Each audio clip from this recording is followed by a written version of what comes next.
नमस्कार, आप देख रहे हैं न्यूज 24। आपके साथ मैं हूं रवि ठाकुर। 4 दिन पहले तक बीजेपी रामजी लाल सुमन से माफी मंगवाने की जिद पर अड़ी थी।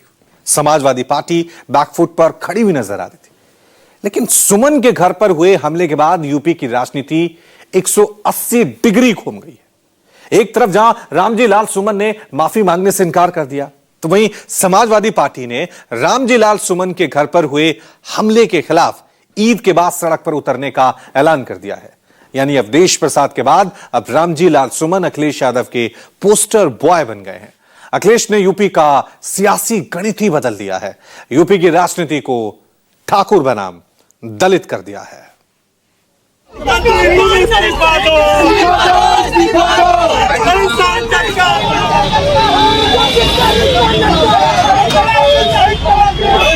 बाबर को लाया कौन? बाबर को इब्राहिम लोधी को हराने के लिए राणा सांगा लाया था। तो मुसलमान तो बाबर की औलाद हैं और तुम गद्दार राणा सांगा की औलाद हो। ये हिंदुस्तान में तय हो जाना चाहिए। अगर बाबर की तो आलोचना करते हैं, राणा सांगा की आलोचना नहीं करते।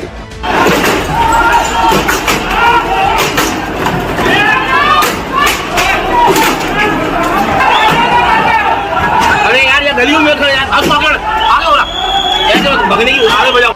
ये रामजी सुमन जी पे इसलिए अटैक हुआ कि एक तो वो दलित है और दलित होने की वजह से उन पर अटैक हुआ है। कि ऐसे तत्वों को प्रदेश में बढ़ावा न दें, जिससे अमन चैन में खलल पैदा हो।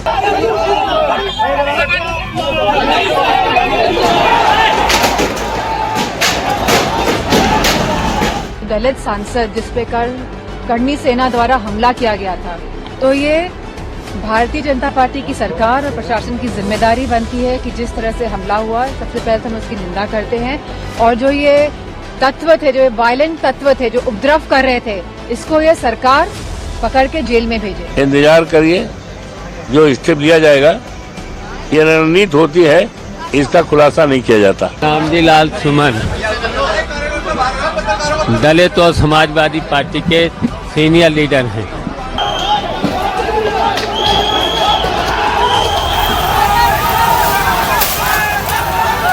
ये वही लोग हैं जो दलितों की बारात को नहीं चलने देते।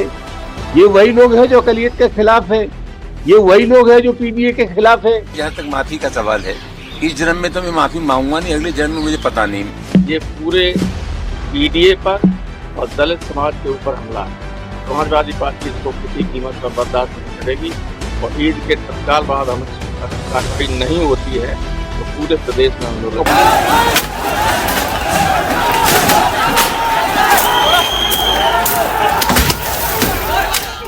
आगरा में रामजी लाल सुमन के घर पर हुए हमले ने सियासत का क्लाइमेक्स बदल दिया।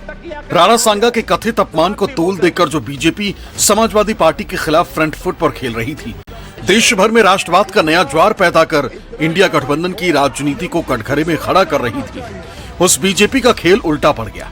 क्योंकि मेवाड़ के 15वीं सदी के राजपूत शासक राणा सांगा के बरक्ष समाजवादी पार्टी ने रामजी लाल सुमन को दलित आइकॉन के तौर पर खड़ा कर दिया। सियासी मुद्दा राजपूत बनाम दलित हो गया। संसद में भी जब मल्लिकार्जुन खड़गे ने दलित शब्द का जिक्र किया, सत्ताधारी बीजेपी को साफ सौंप गया। दलित है इसलिए अटैक किया है। अगर वो ऐसा नहीं बोलते तो जो प्रकरण हुआ है वो तो उससे जुड़ा हुआ है। उसको दलित है बोल के जो भी घटना वो नहीं है, वो व्यक्तित्व की वजह से ये जो खड़ा हुआ है। आप एक दलित है, हम एक रिजर्व कैटेगरी है। वायलेंस को कोई भी यहाँ जस्टिफाई नहीं कर सकता है। सर, चेयरमैन सर, हमारा लोकतंत्र में बोलने का आजादी तो है। हमारा देश नियम कानून से चलता है, इसमें कोई हम लोगों में विरोधाभास नहीं है। लेकिन आप बार बार ये कह रहे हैं दलित ने इसलिए अटैक किया है। आप जो व्यक्तित्व मेंबर इस सदन में देता है वो एक रेस्पॉन्सिबल स्टेटमेंट होना चाहिए। आप क्यों जाति को इसमें जोड़ना चाहते हैं? इसमें जाति धर्म का विषय ही नहीं है।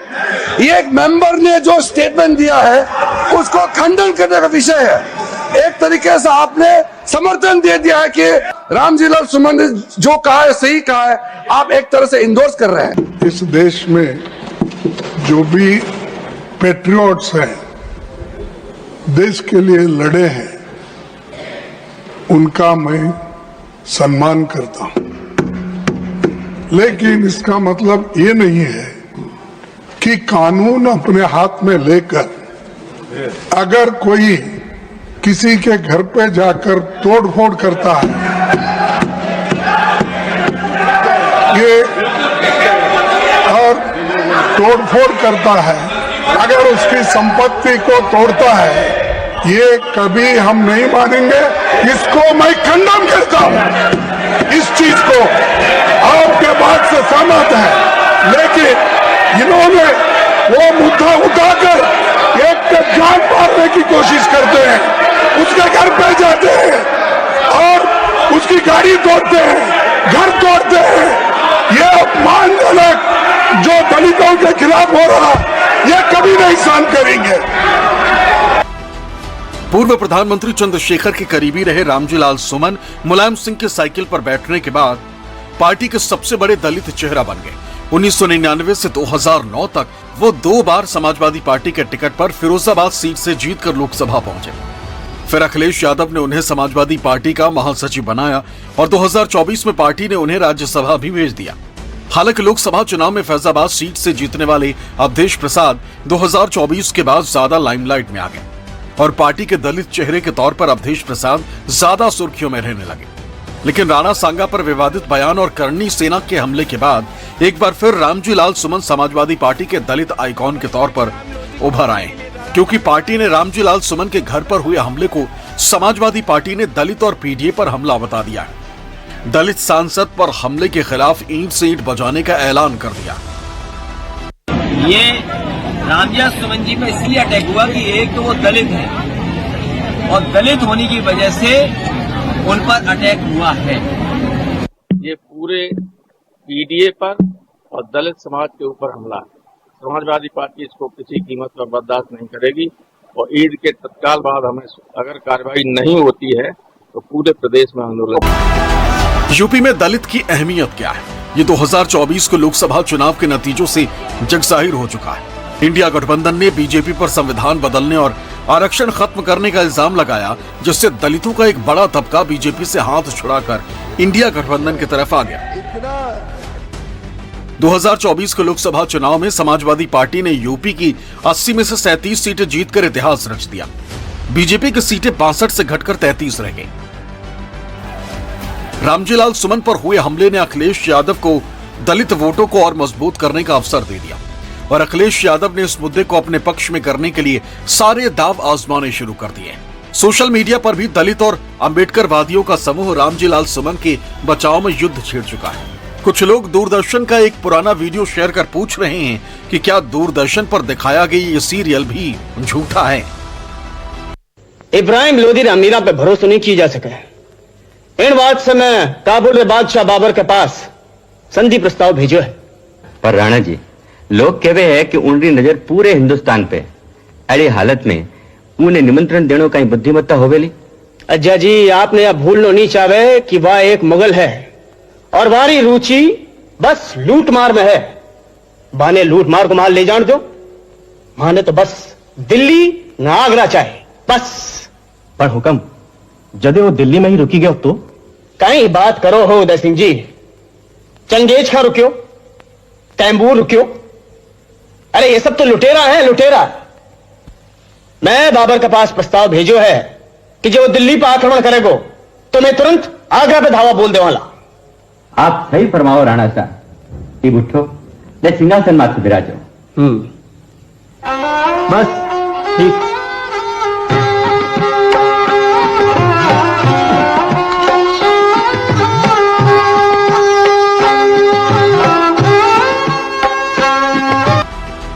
मिसाल के तौर पर जैसे ही आगरा में रामजी लाल सुमन के घर पर हमला हुआ, समाजवादी पार्टी के वरिष्ठ नेता राम गोपाल यादव और शिवपाल यादव सुमन के परिवार के साथ एकजुटता दिखाने के लिए आगरा पहुंच गए। दोनों ने इल्जाम लगाया कि प्रशासन ने जानबूझकर ही हमला होने दिया और समाजवादी पार्टी दलित सांसद पर हमला बर्दाश्त नहीं करेगी, पीडीए पर हमला कबूल नहीं करेगी, ईंट का जवाब पत्थर से देगी। समाजवादी पार्टी ईद के बाद पूरे उत्तर प्रदेश में आंदोलन करने जा रही है इस इशू को लेकर। सामंतवादी मनोवृत्ति जो है जिस तरह से पनप रही है, और ये तो रामविलास सुमन के ऊपर हमला हुआ है। अगर रामविलास सुमन दलित न होते, अगर उन्हीं की बिरादरी के होते तो हमला करते ही लोग। ये पूरे पीडीए पर और दलित समाज के ऊपर हमला है। समाजवादी पार्टी इसको किसी कीमत पर बर्दाश्त नहीं करेगी और ईद के तत्काल बाद हमें अगर कार्रवाई नहीं होती है तो पूरे प्रदेश में आंदोलन। हमला करके यहाँ पर गाड़ियों से लेकर घर में घुस करके जाल सूचक गालियां से लेकर यहाँ से फिर कार्रवाई होना चाहिए था, उनके गिरफ्तारियां होना चाहिए था। ये भारतीय जनता पार्टी के इशारे पर सब कुछ हो रहा है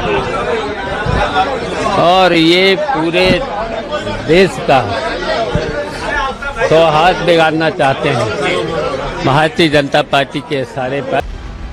दलित मतदाताओं के मोह भंग के कारण मायावती अब सत्ता के विकल्प के तौर पर भी खड़ी नहीं दिखती। एक तरफ अखिलेश यादव का पीडीए या इंडिया गठबंधन का संविधान आरक्षण वाला मुद्दा है, तो दूसरी तरफ बीजेपी अपने कोर वोटर सवर्ण जातियों के साथ ही गैर यादव पिछड़ों और गैर जाटव दलितों में पैठ बनाकर 2017 से यूपी की सत्ता पर काबिज है। दलित मतदाताओं के रुझान को समझने के लिए यूपी में दलितों के लिए सुरक्षित 17 सीटों के नतीजों पर गौर करना जरूरी है।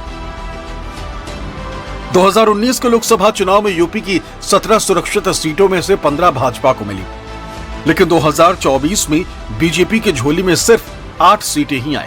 समाजवादी पार्टी की झोली में 7 सीटें आई, जबकि कांग्रेस और आजाद समाज पार्टी को एक-एक सीट मिली। 2019 के लोकसभा चुनाव में बीएसपी को 2 आरक्षित सीटों पर जीत मिली थी, लेकिन 2024 में वो 0 पर सिमट गई। कभी मायावती के कोर वोटर रहे दलित समाज पर जहां एक तरफ चंद्रशेखर आजाद दावेदारी कर रहे हैं, वहीं मायावती की घटती लोकप्रियता से दूसरा रास्ता ढूंढ रहे दलितों को अखिलेश यादव भी अपने पाले में लाने की मशक्कत में जुटे और रामजीलाल सुमन के घर पर हुए हमले ने इस मशक्कत को और तेज कर दिया। जो रामजीलाल सुमन जी के साथ घटना हुई है निंदनीय है, दुखद है। एक दलित सांसद जो बहुत ही अनुभवी हैं, बहुत सीनियर हैं, उनके घर पर तब अटैक होना जब मुख्यमंत्री वहीं पर हैं। इसका मतलब मुख्यमंत्री जी की सहमति से हुआ है। ये जो जीरो टॉलरेंस की बात करने वालों का जीरो टॉलरेंस ही जीरो हो गया है। बिना उनकी सहमति के, बिना उनकी जानकारी के ये कैसे संभव है कि उसी जिले में वो हैं और सांसद पे के घर पर अटैक हो गया हो। ये हमला सुनियोजित था। बराबर सोशल मीडिया की मार्फत ये धोस दी जा रही थी कि वो कल हमारे घर पे हमला करेंगे, हमारे घर पे आएंगे। वो कल हमारे घर पे आए और सबसे दुखद पहलू उसका ये है प्रशासनिक दृष्टि से जो 6 थाना क्षेत्रों को पार करके बुलडोजर लेकर के हमारे घर पर आए थे। हमारे घर पर तोड़फोड़ की, प्राणघातक हमला किया, कुर्सियां तोड़ी गई, हमारी गाड़ियों से हमारे घर के पास पड़ोस हमारी कॉलोनी में जितनी गाड़ियां थी उनको तोड़ा गया था। कुल मिलाकर के हमारे परिवार को क्षति किया। जिस बयान को आधार बनाकर उन्होंने हमला किया, उस बयान पे अभी भी आप कायम है? देखिए, मैंने एक तो सबसे बड़ी बात यह है कि 21 मार्च को राज्यसभा में गृह मंत्रालय के कामकाज की समीक्षा पर चर्चा हो रही थी, तो मैंने ये कहा था कि राणा सांगा ने आमंत्रित किया था बाबर को। मैं उस बयान पर अभी भी कायम हूँ और मेरा मकसद किसी की भावनाओं को ठेस पहुंचाने का नहीं। दरअसल ओबीसी के बाद देश के सबसे बड़े सूबे उत्तर प्रदेश में दूसरी सबसे बड़ी हिस्सेदारी दलित समुदाय की है। यूपी में दलित आबादी 22% के करीब है। ये दलित वोट बैंक जाटव और गैर जाटव के बीच बटा हुआ है। दलित की कुल आबादी में 56% जाटव है। मायावती और चंद्रशेखर आजाद जाटव समाज से ही आते हैं। गैर जाटव दलित करीब 46%, जिनमें पासी, धोबी, कोरी और वाल्मीकि सबसे ज्यादा। दलितों की 55 ऐसी उपजातियां हैं जिनका संख्या बल ज्यादा नहीं। इसमें मुसहर, बसूर, सपेरा और रंगरेज जैसी जातियां शामिल हैं। उत्तर प्रदेश में 42 ऐसे जिले हैं जहां दलितों की संख्या 20% से ज्यादा है, जबकि 20 जिले ऐसे हैं जहां दलितों की तादाद 25% से भी ज्यादा है। जिन जिलों में दलितों की आबादी 25% से भी ज्यादा है, उनमें सोनभद्र में 41.9%, कौशाम्बी में 36.10%, सीतापुर में 31.87%, हरदोई में 31.36%, उन्नाव में 30.64%, रायबरेली में 29.69%, झांसी में 28.07%, जालौन में 27.04%, बहराइच में 26.34%, महोबा में 25.78%, मिर्जापुर में 25.76%, आजमगढ़ में 25.73%, लखीमपुर खीरी में 25.58%, महामाया नगर 25.20%, फतेहपुर में 25.04%, ललितपुर में 25.01%, कानपुर देहात में 25.08%, अंबेडकर नगर में 25.14% शामिल है। यानी यूपी में दलितों के पास ही सत्ता की चाबी है। यही वजह है कि समाजवादी पार्टी रामजी लाल सुमन के लिए लाठी डंडे खाने को भी तैयार हो रही है। दलितों के सहारे 27 का सिंहासन कब्जाने की तैयारी में जुट गई। Bureau report, news 24।